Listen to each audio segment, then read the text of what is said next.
Hi everyone, welcome back to the Automotive Logistics and Supply Chain Red Sofa. I'm pleased to be joined here by Jessica Hanson, who's leading logistics for Bosch North America, talking to us today on a panel about cross-border and international logistics. Now this is an area we know is only getting more complex, whether we're talking about challenges at the border, regulations, USMCA, etc. Lots of challenges.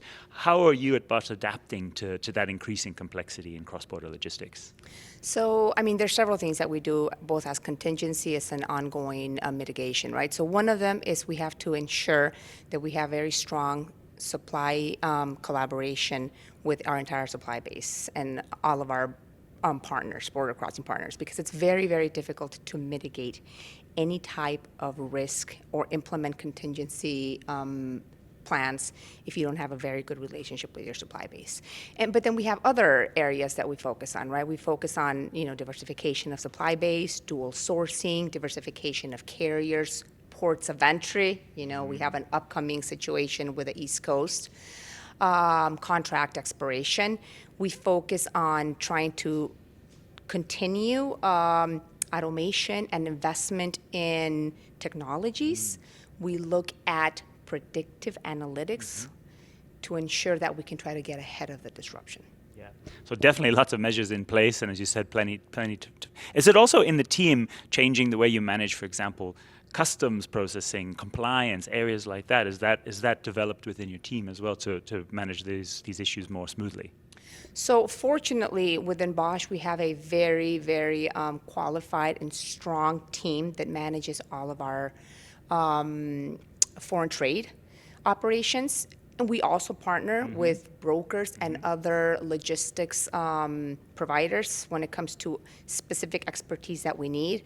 But we've been doing business in this area for a very, very long time, right? So the fact that we have a lot of strength in foreign trade transactions really makes it a lot easier for us. But we still lean on IT solutions and on applications that allow us to manage more effectively our imports and exports, tariff classification, USMCA certification processes, temporary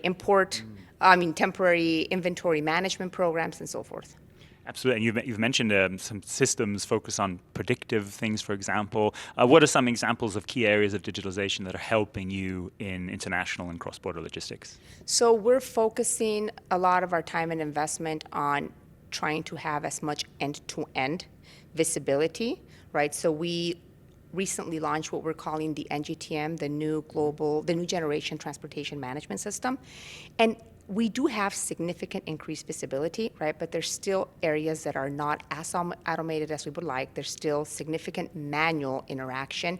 And then a lot of complexity when it comes to interfacing these tools, not only amongst close partners, but customs agents and other supply chain partners. So those are still our challenges.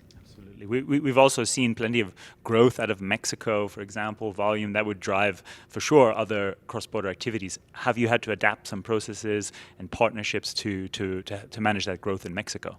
So definitely, we continue to see growth in Mexico, right? Bosch has been doing business in Mexico for more than 50 years now, and we ourselves just built 2 brand new manufacturing plants in Mexico in the last year.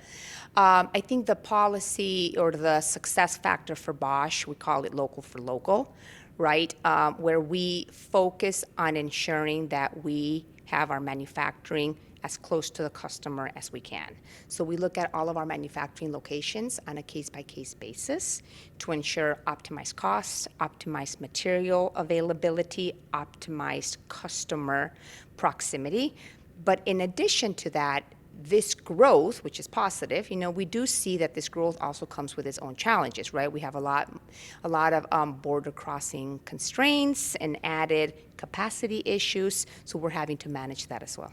Absolutely. And finally, what kind of priorities would you put with your logistics stakeholders, suppliers and partners, to help manage and mitigate the cross-border operations over the next couple of years?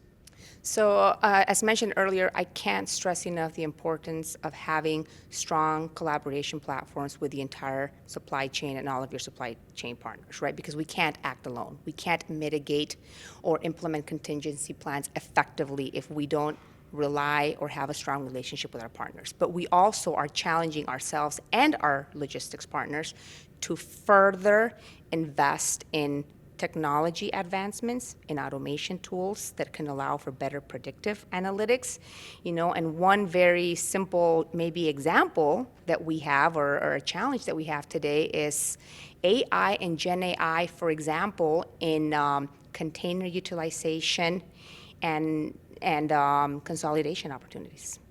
Fantastic. Jessica, well, thank you so much for sharing this with us. There's a lot more to talk about cross-border logistics. Keep following us on LinkedIn for more Red Sofa interviews and coverage on automotive logistics here from Dearborn. But thanks again, Jessica, for being with us. Thank you, Christopher.